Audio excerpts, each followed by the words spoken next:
Sœurs et frères, nous sommes heureux de nous retrouver aujourd'hui après ces 4 mois de confinement spirituel. Les cultes vidéo nous ont reliés à Dieu et les uns aux autres, mais une célébration ensemble pour la première fois depuis quelques mois, physiquement dans un même lieu, nous rappelle la force de la communauté. Que le nous de toutes nos prières dise notre joie de louer Dieu ensemble. Que le nous de nos chants accorde nos voix au diapason de la louange. Que le nous de nos cœurs qui écoutent laisse parler le jeu de notre Dieu. Aujourd'hui, nous sommes venus nous rassembler, confiants en sa promesse, interpellés par les paroles qui lui rendent témoignage. C'est dans l'amour et dans la joie de notre Seigneur que je vous accueille, vous qui avez pu nous rejoindre, ou vous qui nous regardez grâce à la vidéo.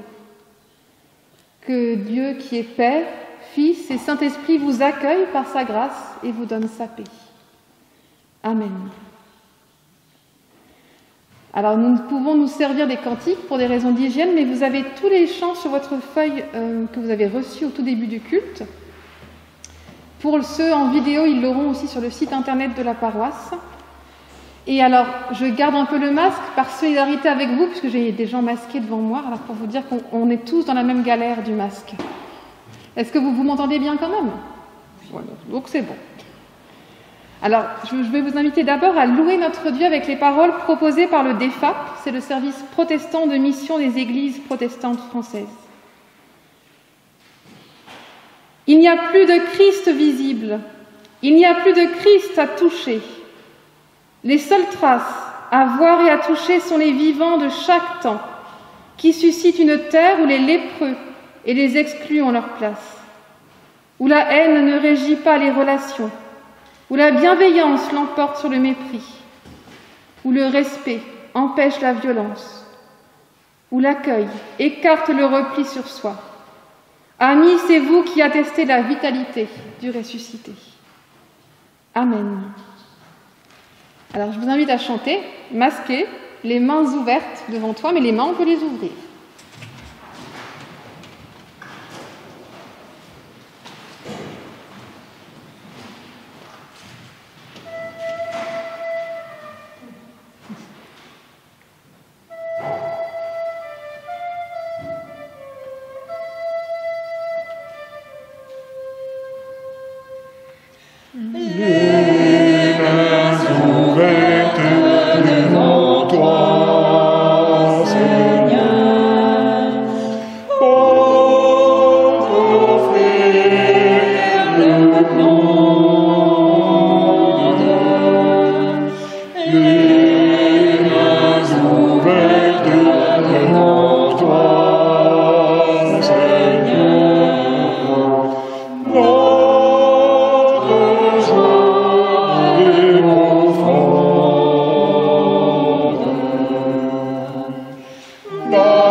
Garde-nous tout péché par le grand frère.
pouvons dire à Dieu tout ce qui nous éloigne de lui.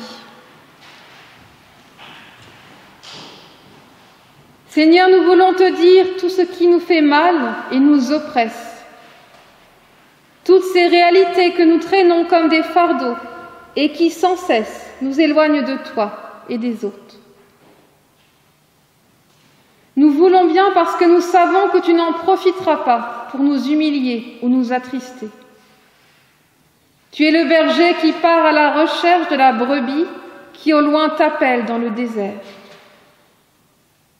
Oui, Seigneur Jésus, nous voulons exprimer devant toi tout ce qui est au fond de notre cœur, qui pèse.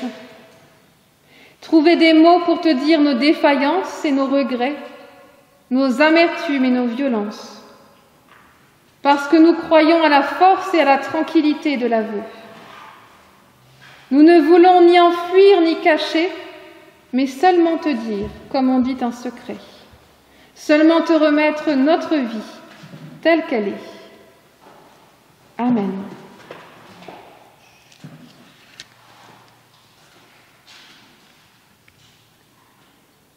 Nous écoutons maintenant une parole de grâce. Entrez, même si vous n'êtes pas comme il faut, entrez vers Dieu, allez vers Dieu tel que vous êtes. N'éteignez pas vos colères, ne soufflez pas vos angoisses.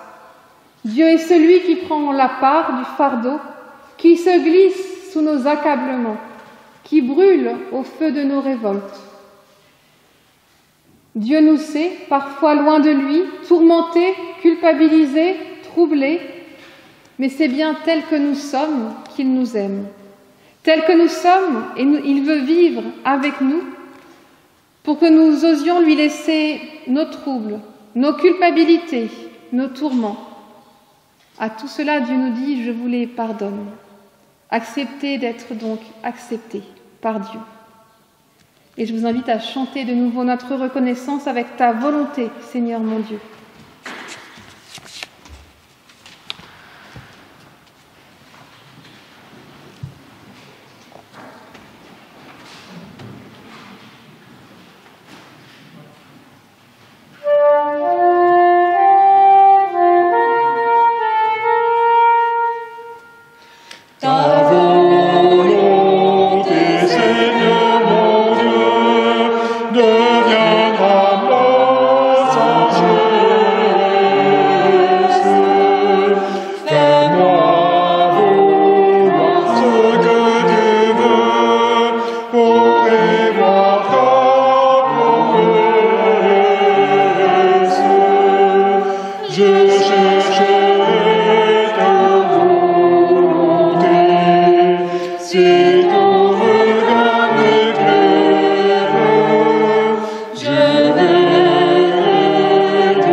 Seulement bonheur de te chanter, que ta joie est grande.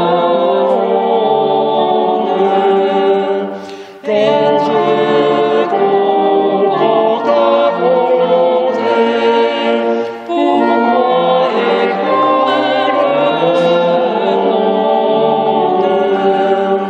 Jésus demeure parmi nous, et là dans ton visage, je vois en chacun d'entre nous la tendresse grâce.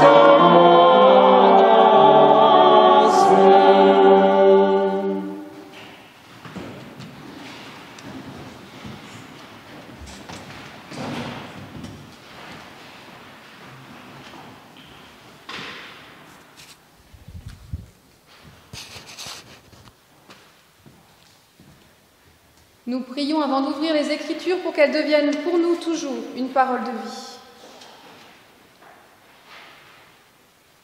Dieu de bonté, ouvre mes oreilles, que ta parole je l'aperçoive, que je l'entende avec mon cœur et que je m'en laisse transformer. Ouvre ma bouche afin que je puisse te louer et chanter tout ce que tu as fait. Que mes paroles soient des paroles créatrices de relations, des paroles de guérison et de consolation, des paroles capables de révéler des horizons neufs, de faire s'entr'ouvrir le ciel, de permettre à tous de saisir combien leur vie est précieuse et unique. Amen.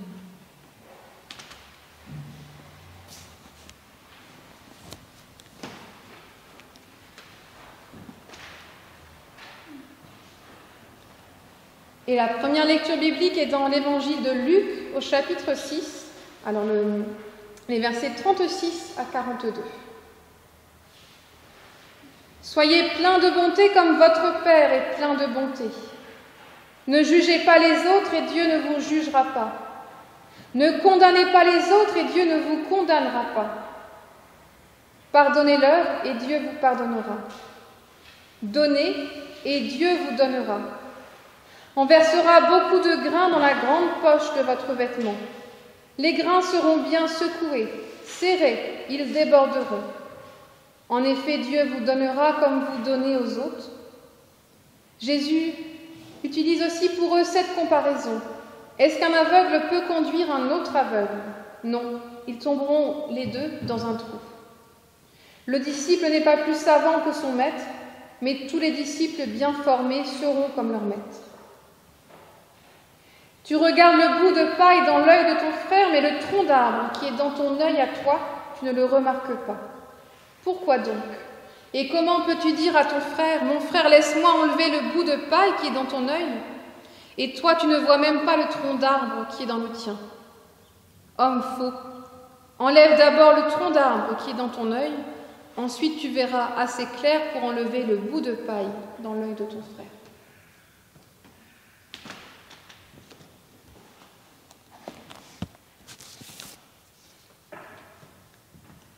Et je vous invite à confesser notre foi. Alors, on peut se lever pour ceux qui le peuvent, avec le texte qui est sur vos feuilles. On va la dire tous ensemble.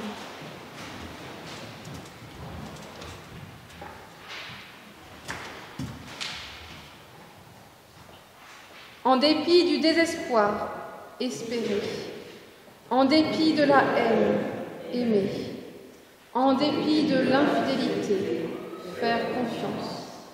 En dépit des ténèbres, croire à la lumière. En dépit du mal, croire au bien. En dépit du mensonge, croire à la vérité. En dépit de la souffrance, croire à la joie. En dépit du chaos, croire à l'harmonie. En dépit de l'absurde, croire au sens. En dépit de la trahison, croire à l'idéal. En dépit de la cendre, croire à la flamme. En dépit de la chair, croire à l'âme. En dépit de la mort, croire à la vie, en dépit du temps, croire à l'éternité, en dépit du fini, croire à l'infini, en dépit de soi, croire à l'autre, en dépit de la folie humaine, croire à la sagesse divine, en dépit de la sagesse de l'homme, croire à la folie de Dieu. Amen. Et nous pouvons rester debout pour chanter « Seigneur, accorde-moi de nuit ».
Le texte de prédication est dans l'Épître aux Romains, au chapitre 12, les versets 17 à 21. Ne rendez à personne le mal pour le mal. Cherchez à faire le bien devant tous, autant que possible. Si cela dépend de vous, vivez en paix avec tous. Amis très chers, ne vous vengez pas vous-même, mais laissez la colère de Dieu agir. En effet, dans les livres saints, le Seigneur a dit « À moi la vengeance. C'est moi qui donnerai à chacun ce qu'il mérite. » Mais il dit aussi « Si ton ennemi a faim, donne-lui à manger. S'il a soif, donne-lui à boire. Alors, si tu fais cela, c'est comme si tu mettais des charbons brûlants sur sa tête. Ne te laisse pas vaincre par le mal, mais sois vainqueur du mal par le bien. »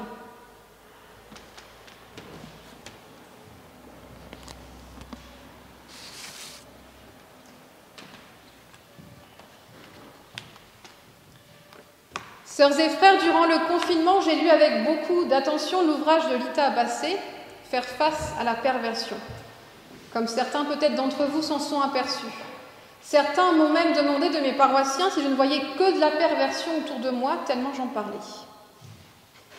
Alors je vous rassure, je ne vois pas le monde et les relations humaines seulement à travers le prisme de la perversion, qui est une pathologie, mais il faut avouer quand même qu'autour de nous, il peut y avoir des attitudes perverses, comme la manipulation, l'hypocrisie, le mensonge, le harcèlement, la confusion, l'accusation de folie, l'humiliation. Et cette emprise de la perversion, mais pas pathologique, règne aussi autour de nous dans nos cercles familiaux parfois, professionnels, amicaux, associatifs et aussi dans l'Église. Et c'est ce que j'appellerais les forces du mal, des forces de destruction, des forces de souffrance, pour nous et autour de nous. Et ne pas en être touché à aucun moment de sa vie, comme certains me l'ont dit, me paraît quand même assez naïf comme conception des relations humaines.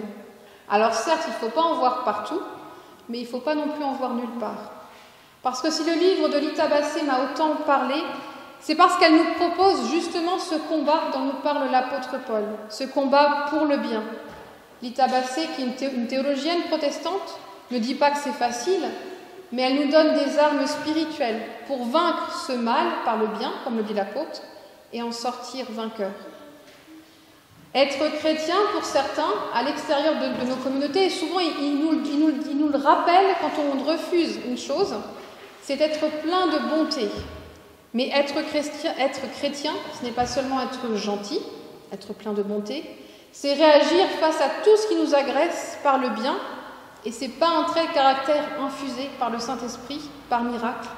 Ça peut être, comme l'apôtre Paul le rappelle là dans son texte, un combat pour chacun d'entre nous. Parce qu'il y a depuis le début du christianisme une incompréhension sur la vision du monde. Nous avons le sentiment que l'Église est le lieu où le beau, le bon, le juste règne, et nous nous retrouvons souvent face au mal, dans les conflits, dans les relations humaines, aussi face à la perversité sexuelle de certains prêtres ou hommes d'autorité dans nos églises ou ailleurs. Dieu n'a jamais dit, pourtant, dans la Bible que le bien existait sans le mal. Au contraire, si vous relisez la Bible de bout en bout, vous verrez que de la Genèse à l'Apocalypse, nous sommes face à la question du mal, que l'Église a plus tard gentiment caché sous des dehors idéaux. Parce que l'histoire universelle du bien et du mal, c'est celle d'Adam et d'Ève, celle où Ève a mangé de ce fruit de la connaissance du bien et du mal. C'est bien que le mal était déjà en germe, mais aussi que le fait de le connaître, ce bien et ce mal, le fait de le distinguer, c'est ce qui va justement distinguer l'humanité et sa marche sur la terre, en dehors de ce paradis, de ce jardin d'Éden, où là-bas tout est beau, bon et agréable comme ces fruits de l'arbre l'été. Parce qu'une fois ce fruit mangé, si vous relisez le texte, normalement Adam et Ève devaient mourir, mais ils sont restés en vie. Alors pourquoi Dieu n'a pas fait ce qu'il avait promis? La rabbin Pauline Beb donne une des raisons pour nous faire comprendre que vous pensez que certains de vos actes auront des conséquences, mais que vous ne comprenez pas la réalité que vous vivez. Elle nous dit que finalement, quand Ève et Adam ont mangé ce fruit, qu'ils ne sont pas morts, c'est pour nous rappeler qu'on peut être anesthésié face au mal, face à son mystère. Et c'est bien parfois ce qui nous arrive. Face à un conflit, face à une maladie, on se réfugie dans l'illusion que ce devrait être autrement, que ce devrait être apaisé si c'est un conflit, que ce devrait être guéri si c'est une maladie. Et on se met en colère face à la vie, Dieu, qui ne nous donne pas ce que nous voudrions qu'il soit. Et nous sommes morts à nous-mêmes finalement quand nous ne regardons pas le mal, la souffrance en face, la douleur, l'inimitié, la peine. Parce qu'il n'est pas anodin que Lita Bassé ait intitulé son livre « Faire face à la perversion ». Nous avons pris l'habitude, comme Adam au jardin d'Éden, de fuir quand Dieu le met face à ce qu'il a fait, ou alors d'accuser l'autre, comme Ève et Adam l'ont fait. Adam a accusé Ève et Ève a accusé le serpent. Face à la perversion, au mal, souvent nous ne prenons pas nos responsabilités. Nous ne luttons pas pour le bien, comme nous dit l'apôtre Paul, de l'autre ou de nous-mêmes, et nous luttons contre ce mal, et nous nous épuisons. L'apôtre nous demande justement de faire face au mal par le bien, dans le dynamisme de la résurrection. Et Lita Bassé nous démontre justement que Jésus n'a de cesse de faire face à la perversion, en écoutant les avertissements, en se réveillant, son spirituel, en discernant le temps favorable pour réagir, en s'appuyant sur son ego divin, en se retirant, si besoin, en se déliant de l'autre. Le bien, c'est pas comme on aurait voulu nous le faire croire, toujours une évidence d'action ou de parole. Cela peut nous demander de la réflexion, du temps, des outils psychologiques ou autres, de faire un choix ensuite et de l'assumer. Le mal, nous le faisons souvent en écoutant nos pulsions de colère, de vengeance. Mais faire le bien, c'est une responsabilité que nous pouvons porter, par contre, avec conviction chrétienne, justement. Faire le bien, ce n'est pas être bon naturellement, c'est faire le choix d'aller contre ce qui peut nous être naturel comme réaction. Parce que Adam et Ève, en prenant connaissance du bien et du mal, en mangeant ce fruit défendu, sont devenus responsables et conscients de leur finitude. Que tout ce que nous pouvons vivre aujourd'hui peut prendre fin par la mort à chaque moment, mais aussi que tout ce que nous faisons ou pouvons dire a une incidence dans notre vie et dans celle de Dieu après la mort. Pour autant, nous ne sommes pas appelés à faire le mal pour mériter une quelconque récompense, mais juste pour la beauté du geste, juste parce que nous avons une éthique, un exemple à suivre, Jésus, qui jusqu'au bout de sa vie a opposé le bien au mal. Et le rabbin, Pauline Beb, elle continue ainsi sur cette histoire. Notre sagesse est faite d'incertitudes, et malgré tout, nous devons poursuivre la recherche d'un sens et l'accomplissement d'actes de bien. Elle pointe la difficulté face à laquelle nous laisse l'ambiguïté de l'existence humaine, confrontée comme nous sommes chaque jour au bien ou au mal, à des degrés divers. Et la religion, que ce soit le protestantisme libéral dont nous faisons partie ou le judaïsme libéral, n'est pas là pour donner des règles toutes faites à suivre, une morale pour le travail, la famille, l'humanité. Nos systèmes religieux, à l'image de l'apôtre Paul que nous avons entendu, ne nous donnent pas une recette toute faite pour affronter le mal, une parole de certitude, mais un chemin toujours et une lutte à poursuivre. Faire face au mal par le bien autant que nous le pouvons, du mieux que nous le pouvons et là où nous en sommes. Sans culpabiliser, si ce n'est pas encore parfait, sans non plus lambiner, pour autant parce que l'autre est vraiment devenu insupportable. Dieu n'a pas fait de nous des marionnettes à ses ordres, mais des hommes et des femmes à son image, libres et responsables de faire le bien, de combattre le mal par le bien. Alors est-ce que vous êtes prêts à répondre à cette demande de Dieu, sans certitude de faire le bien, mais dans l'espérance de sa présence aussi à chaque instant, pour nous consoler, pour nous guider, pour nous rassurer, pour nous encourager? Je vous invite juste à imaginer une situation pour que vous perceviez ce que l'apôtre Paul attend de nous.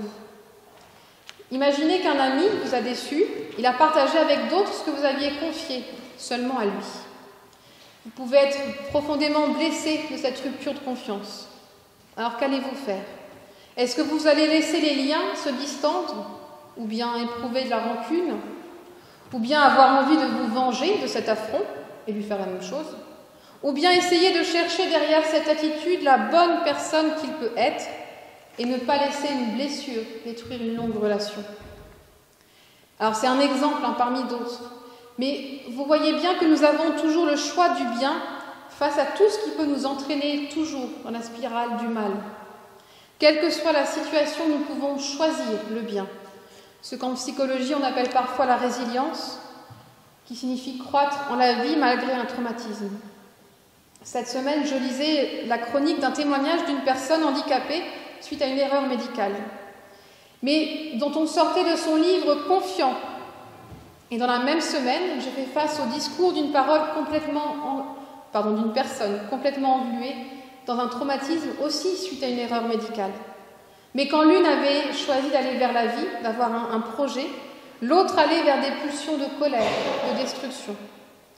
L'une a choisi le bien, malgré l'erreur subie, malgré la douleur, malgré la déception, malgré l'injustice.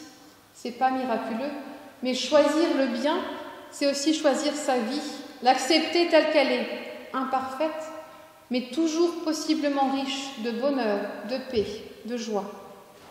L'apôtre n'est pas pour autant un idéaliste quand il nous propose la paix. Il a bien précisé, si vous avez entendu, si cela est possible, vivez en paix avec tous. Le mal dont il nous parle est donc bien aussi dans nos relations humaines. Mais il a bien conscience qu'il nous faut accepter que tout n'est pas là entre nos mains. Nous ne pouvons changer l'autre, nous pouvons seulement travailler sur nous-mêmes pour être transmetteurs de ce bien, déjà à l'intérieur de nous, et puis après ensuite autour de nous. Mais l'apôtre le précise aussi, à la fin il dit c'est bien un combat de chaque instant, pour ne pas répondre au mal par le mal. Ce n'est pas naturel, ce n'est pas évident, c'est un choix. Il fait tellement, ce choix une fois fait, du bien à nous-mêmes et aussi au système auquel nous appartenons, nos familles, nos environnements professionnels, associatifs, amicaux. Mais souvent nous sommes attirés par le mal. Quand nous voulons garder du pouvoir sur l'autre, quand nous faisons de l'autre un objet et non plus un sujet à la même hauteur d'humanité que nous. Pourtant, quand Ève a goûté au fruit de l'arbre de la connaissance du bien et du mal et qu'elle le partage à Adam, la rabbin nous dit, elle partage aussi avec Adam la capacité de faire le bien, la possibilité de contourner la violence et de développer avec Adam une relation d'égal à égal. Nous savons bien que l'égalité homme-femme ne s'est pas faite à la sortie du jardin d'Éden, loin de là. Mais la rabbin Pauline Beb, justement, nous aide à repenser la notion de pouvoir. Elle appelle pouvoir la capacité de créer et non de détruire, d'élever et non d'assujettir, d'épanouir et non de brider, de libérer et non d'inféoder. La violence n'est pas une expression du pouvoir, mais un abus de pouvoir.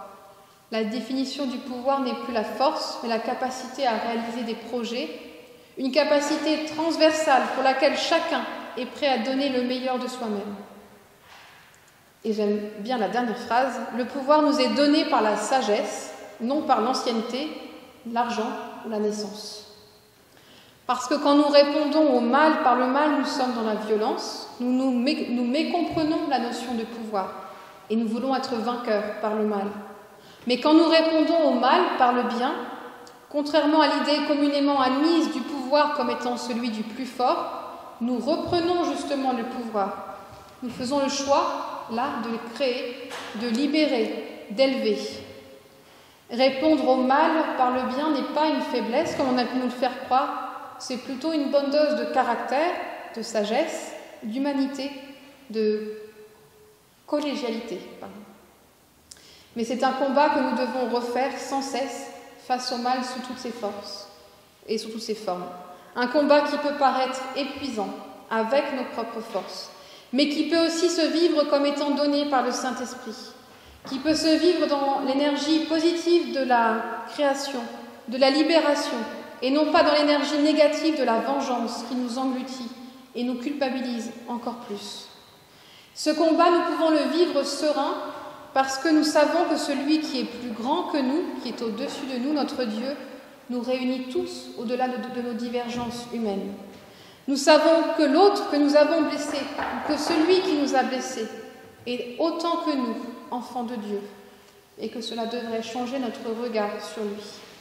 Si Dieu aime autant cet autre qu'il m'aime, alors je peux aussi essayer de l'aimer à mon niveau, en répondant par le bien, si cela est possible, en pardonnant, si cela est possible aussi. Le philosophe Voltaire nous proposait en cas de conflit justement de rechercher nos valeurs communes, aller au plus grand que nous, aller à ce qui arrive à nous réunir au-delà des divergences. Ainsi nous nous élevons au-dessus de nos instincts et nous répondons avec notre raison. Et puis enfin, le texte disait « Si ton ennemi a faim, donne-lui à manger. S'il a soif, donne-lui à boire.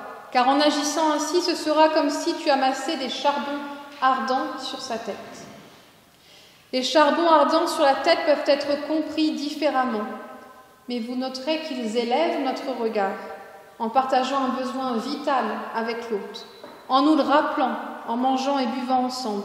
Nous reconnaissons notre commune humanité, quoi que nous ayons fait ou dit. En mangeant et buvant ensemble, nous nous élevons à plus grand que nous, à ce qui nous relie face au mal, fait par l'un ou subi par l'autre. Alors, plus prosaïquement, s'il vous faut un exemple, allez proposer à votre pire ennemi de boire une bière avec lui ou de manger une choucroute. J'ai pris des exemples typiquement alsaciens. En mangeant, nous nous reconnaissons un point commun.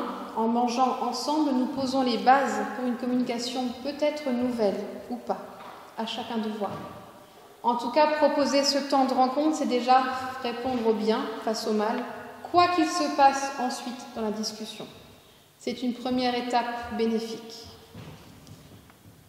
À la base de toute action ou parole en réponse au mal, nous pouvons faire le bien, observer, réfléchir, analyser, mais sans chercher les pourquoi, et remonter à 4 générations pour expliquer l'attitude d'un autre. Simplement, quand je subis le mal, au lieu de me faire engloutir par la douleur, je peux faire un temps d'arrêt, m'observer, observer l'autre. Qu'est-ce qui se passe exactement? Qu'est-ce que je peux faire? Comment agir avec bonté? Comment parler sans rajouter dans l'agression? Et nous avons souvent perdu l'habitude de faire un arrêt sur image, d'observer autour de nous. Comme un écrivain prend le temps de poser une scène, un personnage, une situation. Souvent, nous prenons les événements de plein fouet et nous sommes déconnectés de nous-mêmes. S'observer, observer les autres est déjà une bonne étape pour avoir le sentiment de maîtriser ce qui nous arrive, même si tout s'écroule autour de nous. Parce qu'en m'observant, je fais attention à moi-même, je me montre mon amour déjà à moi-même, et puis en partant d'un endroit apaisé en moi, je peux espérer être entendu par l'autre, qui sinon pense que je surréagis avec mes émotions et s'en serait probablement servi pour augmenter la violence. Quand vous lisez les évangiles, vous vous apercevez que Jésus observait beaucoup dans le silence. Il partait dans les montagnes pour réfléchir. Il prenait le temps avant de répondre face à une agression reçue.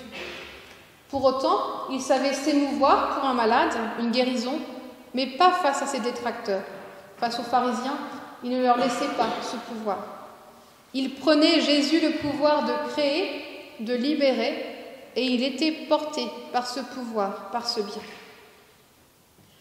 Alors pour terminer, après vous avoir parlé d'une rabbin, je voulais finir quand même avec les paroles d'un homme, les paroles de Gandhi, qui était hindou, et qui disait « Si la haine de ton ennemi ne fond pas au feu de ton amour, c'est que ton amour n'est pas assez brûlant. »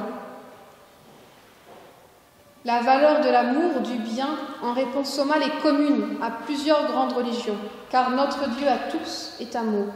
Ce sont des valeurs universelles dont nous pouvons être porteurs, en tant que chrétiens, mais aussi tout simplement en tant qu'humains, et apporter à notre mesure de la paix, cette paix dont nous parle l'apôtre Paul autour de nous. Alors si nous ne devions retenir qu'une seule chose de cette prédication et de ce texte biblique, c'est qu'on ne répond pas au mal par la justice, mais par le bien en milieu chrétien. C'est une folie aux yeux des autres, mais c'est la sagesse aux yeux de Dieu. Amen.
Je vous invite à prier les uns pour les autres. Dieu de la conversation honnête, Dieu des saints toujours à l'écoute. Comme nous aurions aimé trouver les paroles et le courage sur le moment de dire ce qu'il fallait dire quand les êtres chers étaient beaucoup plus proches et que le moment était presque juste. Rappelle-nous le temps que nous avons avec toi en ce moment. Ton oreille est attentive à la prière et notre communion pour écouter. Aide-nous avec toi dans le silence, en parole avec les autres, à transmettre l'amour et la sollicitude. Et que ceux qui écoutent et ceux qui parlent reçoivent le message de la paix.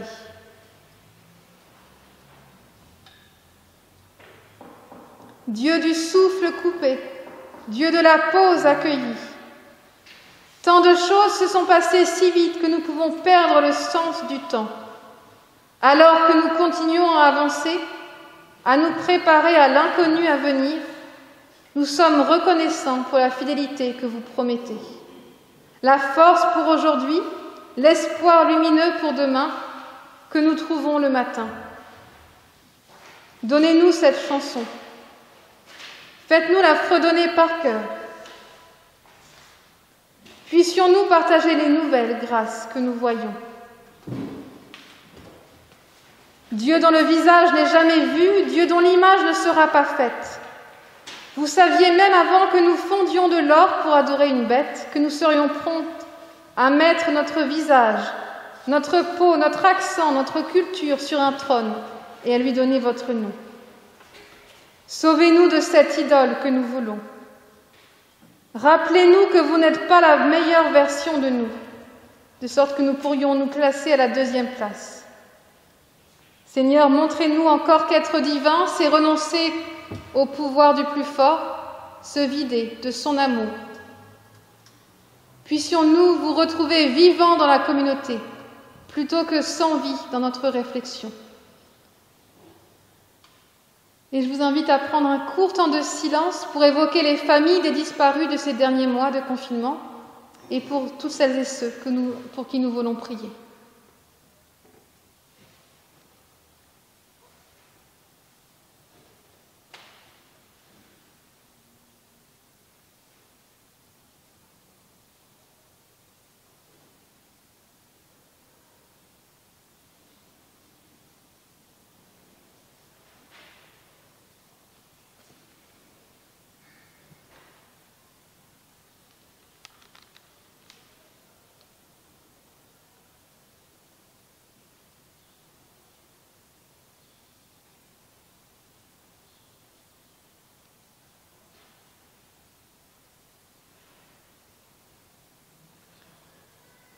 Toutes nos prières, nous les rassemblons dans celles transmises par Jésus que nous pouvons dire maintenant ensemble. Notre Père, qui es aux cieux, que ton nom soit sanctifié, que ton règne vienne, que ta volonté soit faite sur la terre comme au ciel. Donne-nous aujourd'hui notre pain de ce jour. Pardonne-nous nos offenses, comme nous pardonnons aussi à ceux qui nous ont offensés.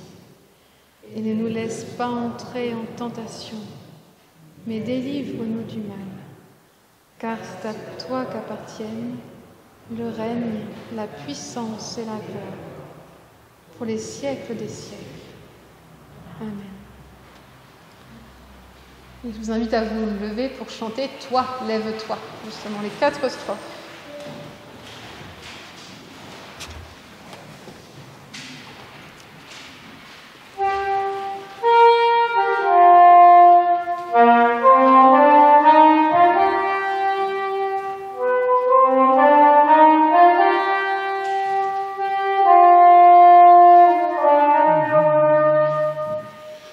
Toi, lève-toi et va au nom de Christ, porter l'amour de Dieu au monde. Toi, lève-toi et va au nom de Christ, porter l'amour de Dieu au monde.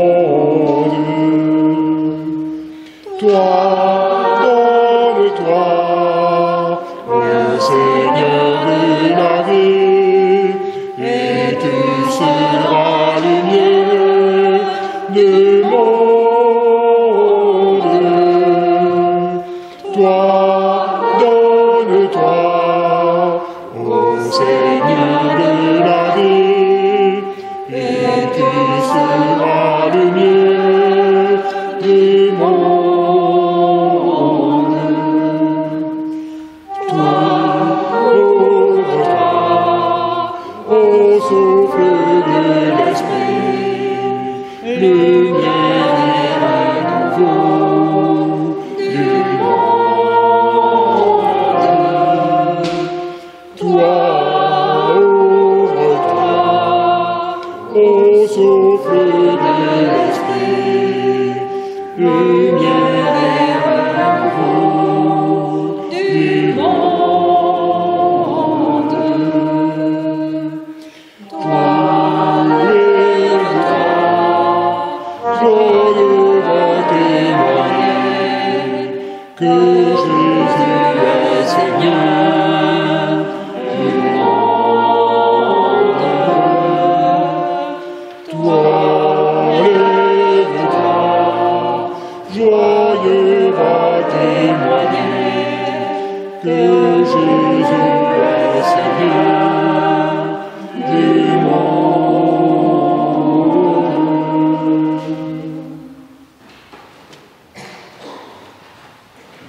Je vais reprendre place, c'est maintenant le moment des annonces. Alors, je vais les dire en tout cas pour celles dont j'ai connaissance. S'il y en a propres à Dornac, on peut les rajouter ensuite. Donc, que vous soyez bien au clair sur les pasteurs en présence et ceux qui seront absents. Au mois de juillet, le pasteur de Dornac est en congé paternité, puisqu'il vient d'avoir un petit garçon. Et donc il sera absent tout ce mois de juillet, ainsi que le pasteur Francis Muller de Terre-Nouvelle. Michel Cordier lui prend 2 semaines au courant du mois de juillet. Donc il vous reste les 3 autres pasteurs en fonction, en juillet. Au niveau des autres activités qui ont repris, à Isaac en tout cas, il y a le groupe bibliologue qui a repris, donc le samedi 25 juillet de 14h à 15h30, et le groupe Vie et Émotion, qui est un groupe de parole, le samedi 11 juillet de 14h à 16h. Est-ce qu'il y aurait d'autres annonces propres à Dornac? Alors pour les annonces, on ne va pas les faire maintenant pour des raisons d'hygiène, mais par contre, vous pouvez toujours donner à la sortie du culte. Et pour ceux qui sont par vidéo, vous pouvez toujours aussi envoyer un chèque à l'une ou l'autre des paroisses dont vous dépendez. Et ce sera bien reçu. Oui. J'ai oublié qu'il y avait une annonce. Il y a un décès dans la paroisse lundi, c'est Michel qui a fait l'équipe. Peut-être il y en a qui connaissaient M. Hubert. Alors l'évangile de la résurrection a été annoncé pour M. Hubert dans la paroisse de Dornac la semaine dernière. Alors je vous invite à vous lever pour le temps de la bénédiction. Juste avant la bénédiction, quelques paroles de Marion Muller-Collard, théologienne. Tu m'impliques, mon Dieu, dans la communauté humaine, plus large que les visages connus et reconnus. Tu inclus l'étranger au nombre de mes prochains. Ne permets pas que je blesse mon frère en passant outre toi. Tu m'impliques et c'est un devoir dans l'histoire de l'humanité. Tu me donnes à prendre ma part, à me tenir en vigilance. Dans le foisonnement de rencontres qui multiplient nos existences, ne permets pas, Seigneur, que je te blesse en passant outre mon frère ou ma sœur. Tu nous rends dépendants les uns des autres pour nous reconnaître humains. Tu nous donnes à définir ensemble une dignité irréductible. Ne permets pas, Seigneur, que nous puissions blesser cette dignité en passant outre ta parole. Et bénir au sens étymologique, c'est dire du bien de quelqu'un, c'est lui souhaiter du bien, faire tout son possible pour que ce bien se réalise. Alors au nom du Père qui nous accueille et qui nous envoie, au nom du Fils qui a risqué sa vie pour nous et qui nous sauve, au nom de l'Esprit qui donne vie à nos communautés, souhaitons-nous les uns les autres tout le bien possible. Que Dieu vous garde et vous bénisse. Amen. Et on peut reprendre place si vous le souhaitez pour entendre.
Amen.